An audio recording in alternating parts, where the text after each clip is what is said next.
Why are the Australian Greens not joining in the celebration? Because the Australian Greens are really focused on long-term sustainability, on food security, on trying to enable farmers to stay on the land, and in the issues of sustainability, particularly looking at long-term water supply. And it's very clear that we simply don't understand enough about groundwater to be taking this kind of risk. It is the last gasp of the fossil fuel industry, and we ought not to be opening a new fossil fuel industry at the beginning of the transition to a low-carbon economy. Now, it appears that the minister made his decision after a thorough 2.5 years process to study the environmental and social impact of such projects. In your opinion, does it then justify his decision, or has he ignored the findings of the study? Well, I don't think it justifies his decision at all. I don't think any Environment Minister could give an unequivocal guarantee that groundwater will not be contaminated. And unless you can do that, you are really rolling the dice against the future. Also, we have heard this week from the Food and Grocery Council that they are saying Australia has become a net food importer. Now, I recognise there's some distortion in that study because it's looking at groceries and not necessarily primary exports. But food security is a very big issue. And what we're going to see here is a large area of farmland destroyed for an industry that has a very short-term life. I was shocked to hear the Premier say this is the first day of a new industry. It's the first day of a fossil fuel industry which has a very, very limited time span, but loss of farmland and contamination of an aquifer is going to be a long-term consequence. Speaking of farmlands, calls for moratorium on CSG projects by farmers and environment protection organizations appears to have failed in Queensland. Why do you think that happened? Well, tragically, Queensland has got all the hallmarks of short-termism. What they're trying to do is dig it up and ship it out as quickly as possible. And we even had that under Premier Beattie when he was at one stage pushing for the promotion of the coal industry and at the same time saying they'd build cyclone shelters down the coast because of the extreme weather events expected from climate change, at the same time saying, oh yes, the Barrier Reef's really important, it employs, 60, 70,000 people. Now you can't have it every which way. If you want to promote the fossil fuel sector, you are promoting the death of the Barrier Reef and the loss of jobs in the tourism sector. And in this case, we are going to be seeing the loss of productive farmland. So it is really short-term, cash in hand, don't care about the future kind of attitude.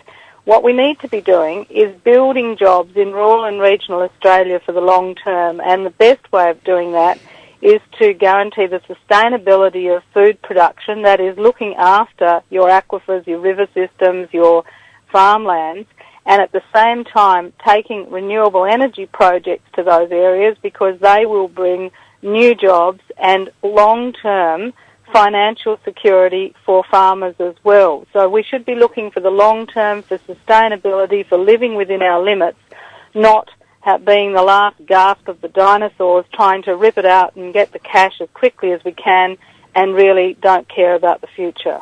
Now, can we assume that this is a precedent and we could see similar outcomes in New South Wales too?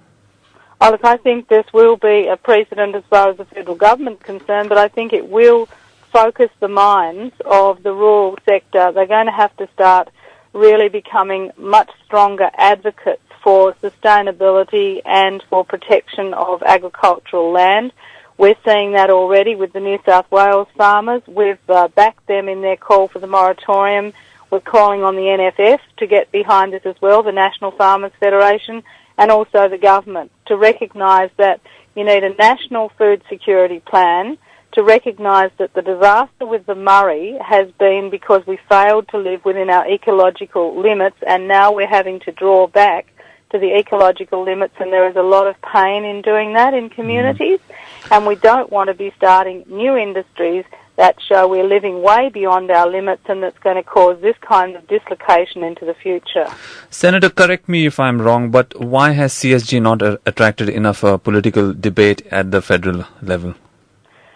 Well, tragically, at the federal level, you have a government and an opposition that are so focused on the cash from the resources boom that they are not focused on the sustainability issues. They really do see, or they fail to see, that the increasing dependence on digging up and cutting down, the failure to invest in education and the hollowing out of the manufacturing sector have left the Australian economy incredibly vulnerable.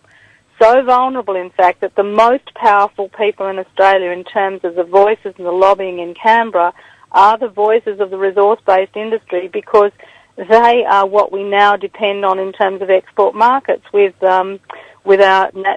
export natural resources as the basis of the economy. We really now need to invest massively in education and training, massively in the transition to the low carbon economy and all the manufacturing that will bring in that new technology, and get off our dependence on the natural resource base, because we cannot be a quarry in a 21st century where the long-term mega trends are for going back to living within our ecological limits. So to protect this vulnerability, as you mentioned, will the Australian Greens go against the Labor Party to stop further CSG projects? Oh, the Greens will be campaigning very strongly with communities against these projects, and we made that very clear in the election campaign, and we'll continue to do that. And one of the very high priorities for the Greens is for Australia to develop a food security plan which looks at two things. One is ecologically sustainable farming practices and the ecosystems that underpin them, and secondly, changing the legislative frameworks so that farmers can be enabled to stay on the land and that you cannot have them pushed off by the development of these new industries. All right. Now, will CSG projects be discussed and debated in the Prime Minister's new Climate Change Committee? I can't say whether they will or won't come up in that context, because the committee has yet to really formalise its forward agenda, and that's something for the whole committee to look at. Essentially, the committee is focused on trying to develop a carbon price. So to the extent that a carbon price affects all fossil fuel projects, I presume it will be part of the discussion, but I can't say that. But this definitely contributes to climate change.